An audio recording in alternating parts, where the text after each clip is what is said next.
back inside M&T Bank Stadium here at CA Football Media Day on our CA Football Twitter handle. Thank you for joining us. We're here with the Rhode Island Rams head coach Jim Fleming. We got JaJuan Lawson here and DJ Stewart on the defensive end.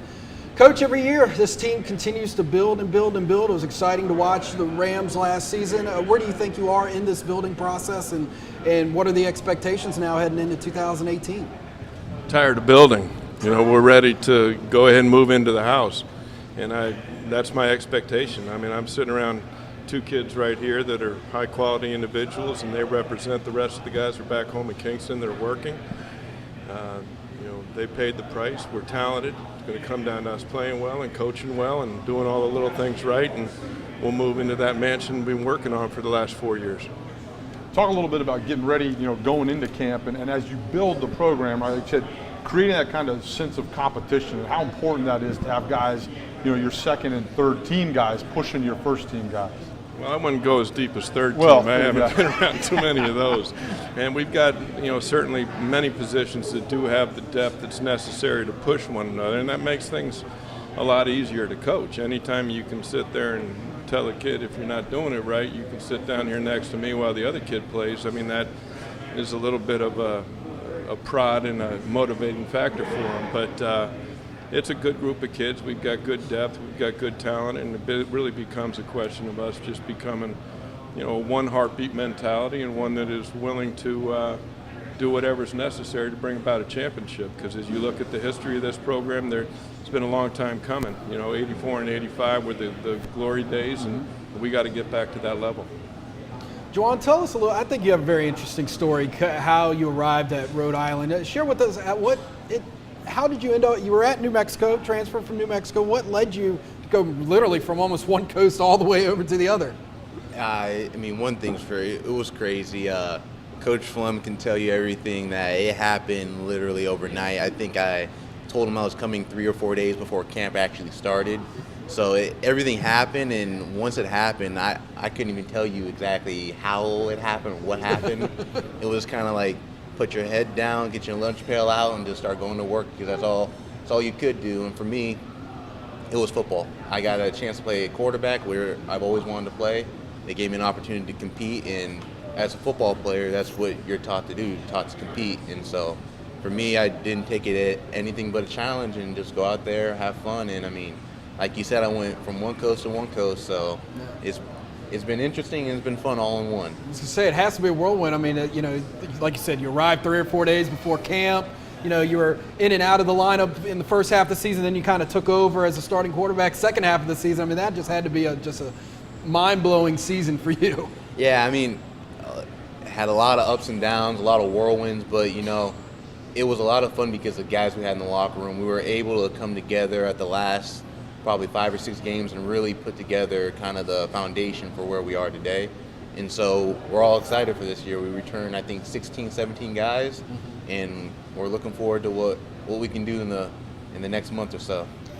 DJ, talk a little bit about the defense and the back end especially. You guys got some guys coming back. What's it going to be like going into camp with a group of guys that you've been to battle with quite a bit? Right now, our defense is very high energy. We have a lot of returning guys, a lot of depth in the linebackers, as in Naj Jones, Justin Hogan. We have depth in almost every position that we have coming back. So being ranked last, that's a total disrespect. That's fine with us. It's more motivation that we need. We're going to take it. We're going to run with it. We're going to prove ourselves, as we always do. That's fine. That's why it's a new year, 0-0 record. I like it. A little chip on your shoulder already. That's good. You got to have it, right?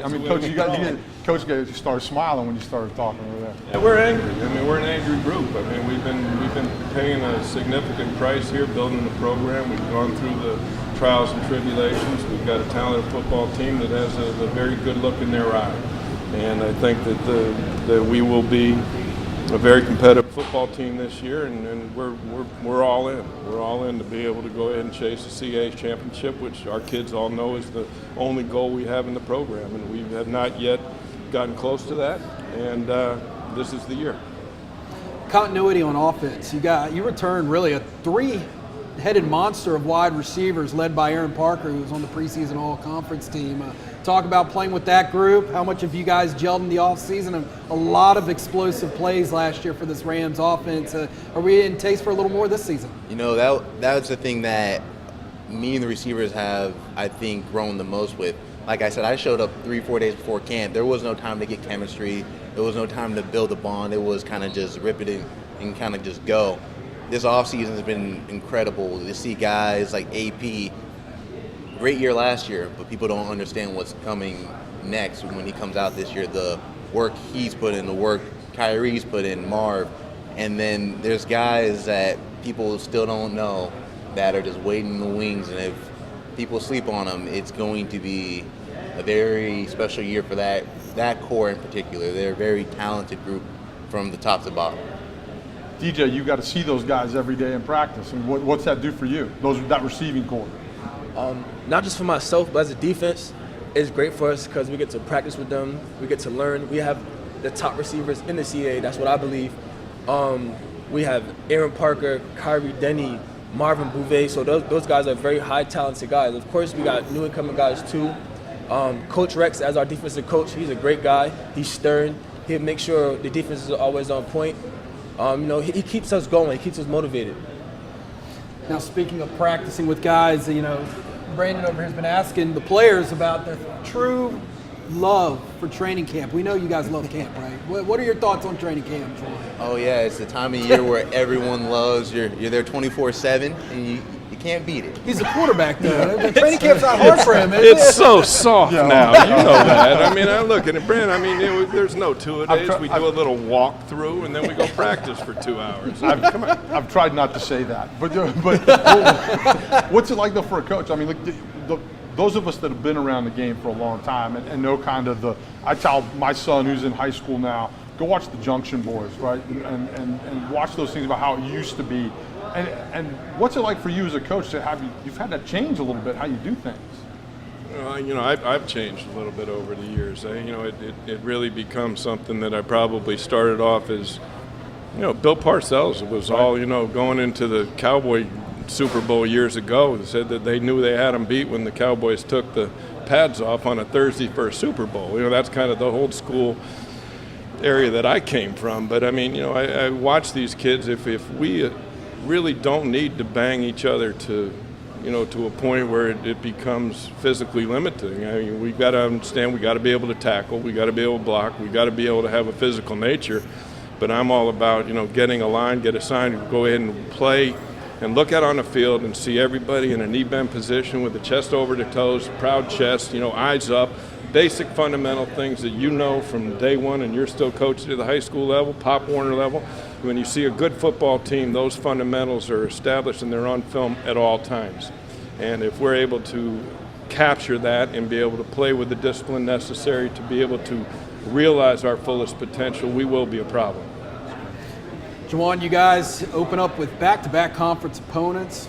You got Delaware, Albany. Does that almost give more of a sense of urgency in training camp that you guys got to be on your P's and Q's right away, or is it just another couple opponents for you guys? I mean, one thing for sure in the game of football, you're not given a lot of games. So every game, no matter who you're playing, you've got to take it like it's a Super Bowl. You're only guaranteed 11, so it's on you to create more than the games that you're playing. So is it important that they're CAA games? Yeah, Delaware is, I think they got kind of snuffed out last year in the playoff selection, and they're a team that's going to be hungry a lot like us. They're a great defense, and they got a physical offense, so it's going to be a game to definitely watch, but we're not going to be scared of anybody, and we're not going to back down. So one thing is going to be every game, how I look at it, is a Super Bowl. And you know what? We have a month to prepare for that Super Bowl, and so we just got to go take it and give everything we got and just see what happens at the end of the day. DJ, what's it going to be like walking out of the tunnel the first time? I mean, you've done it before. This is it, though. Like that first game, what's it feel like? It's going to feel like practice. Coach Fleming couldn't come up with a better schedule. This is what we practice for. This is what camp is for. It's where we define the boys and the men. That's what we've been waiting for. We're a senior heavy team now, so there shouldn't be anything new to us. We're ready to go. We're ready to go. DJ's ready. Yeah, he's ready.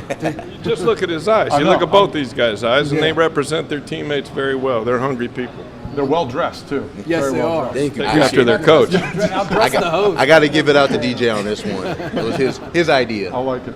I like So, it. last question: who won Madden over there? I did. Oh, you lying? You're lying. That's Really, what winners do. DJ? We win. Oh wow. Oh, Okay. so this will linger into training camp. Oh, now, yeah, of right? course Oh, it will. No, we're going to be playing in training camp. Good. One thing we try to establish is don't argue with the facts. I mean, it's either someone won, someone lost. But I mean, there's proof somewhere. Exactly. Well, gentlemen, thank you so much for joining us. We look forward to seeing what the Rhode Island Rams have to offer and prove the doubters wrong here in 2018. Thank you. Appreciate it. Thank you. Thank you.